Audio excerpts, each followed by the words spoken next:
bunsin, penjepit tabung, parafin, kapur barus, yodium.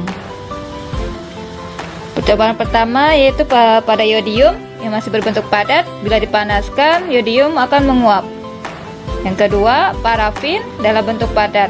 Setelah dipanaskan, parafin akan mencair dan menguap.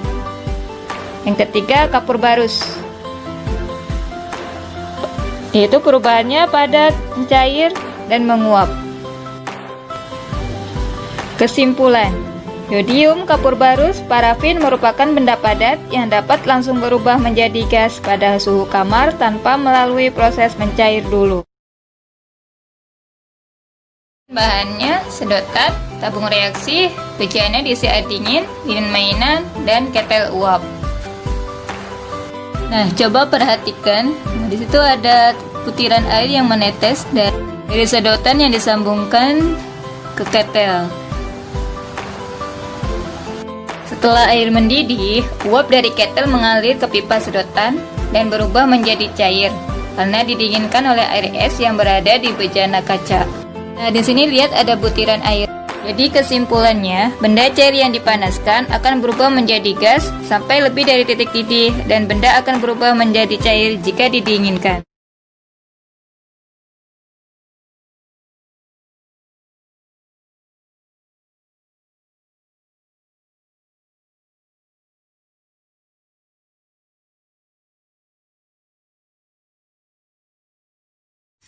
Mula-mula ambil keempat bagian lilin dan letakkan masing-masing di ujung logam pada cakram kondusi. Selanjutnya, letakkan cakram kondusi di atas tripod dan panaskan cakram kondusi tepat di antara sambungan keempat logam. Beberapa saat kemudian, lilin pada tembaga akan mencair terlebih dahulu. Selanjutnya lilin pada aluminium, yang ketiga lilin pada kuningan, dan yang terakhir lilin pada besi. Ini disebabkan karena tembaga merupakan bahan konduktor yang paling baik menghantarkan panas. Hasil percobaan ternyata tembaga lebih cepat menghantarkan panas, sehingga lilin mudah meleleh karena terkena panas yang dihantarkan oleh logam-logam tersebut. Peristiwa ini disebut konduksi, yaitu perpindahan panas melalui zat perantara.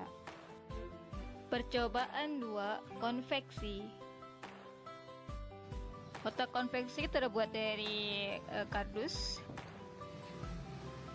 Sebelum dinyalakan, asap tidak masuk ke kotak konveksi, malah cenderung keluar. Setelah lilin dinyalakan beberapa saat, setelah lilin dinyalakan di dalam kotak konveksi akan mengalami kenaikan suhu sehingga mengakibatkan asap yang masuk ke cerobong 1 akan dikeluarkan menuju ke cerobong 2. Kesimpulan, saat lilin dinyalakan maka asap keluar mengalir melalui cerobong 1. Hal ini terjadi karena nyala lilin menyebabkan suhu di dalam kotak konveksi panas sehingga tekanan udara meningkat yang mendorong asap mengalir melalui cerobong 2. Jadi konveksi adalah perpindahan panas tanpa melalui zat perantara. Percobaan 3, konveksi dalam air. Peralatan yang digunakan ada bejana berisi serbuk gergaji, kasa, bunsin, dan tripod. Fokus sama serbuk gergajinya.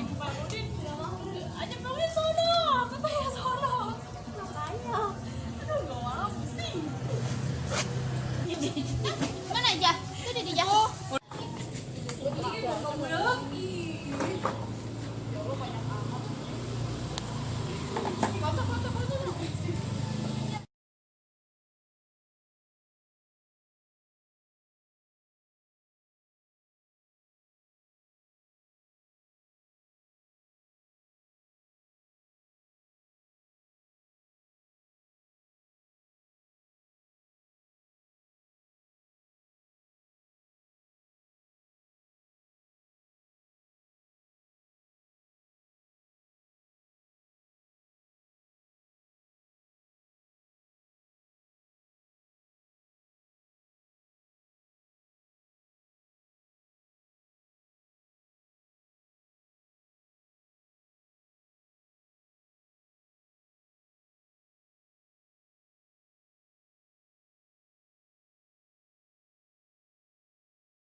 Kegiatan praktikum 3.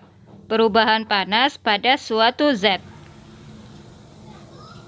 Percobaan 1. Perubahan panjang atau muai panjang.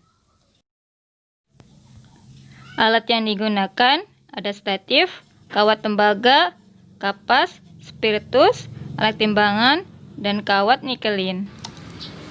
Setelah kawat dibalur dengan kapas dan dikasih spiritus, setelah itu kita bakar. Nah, setelah pembakaran ini terjadi pemuaian pada kawat, tembaga, dan nikelin. Setelah selesai pembakaran, kita ukur berapa panjang pemuaiannya. Dan ternyata kesimpulannya sebagai berikut. Nah, dari logam-logam tersebut yang mengalami pertambahan panjang paling besar adalah nikelin sebesar 0,4 cm, tembaga 0,2 cm, dan kawat 0,1. Karena nikelin terbuat dari bahan yang paling elastis sehingga lebih cepat memuai.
Tujuan dari percobaan ini adalah untuk menguji pemuaian benda gas.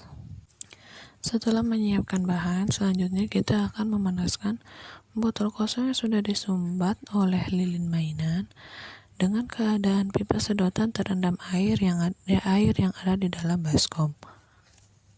Mula-mula keadaan air di dalam baskom tenang. Beberapa saat kemudian, timbul gelembung udara yang keluar dari pipa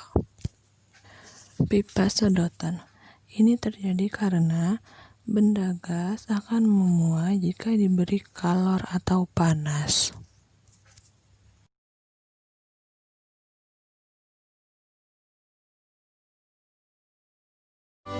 Percobaan pemuaian cara 2. Alat dan bahan yang digunakan ada botol bekas, balon, dan baskom berisi air panas.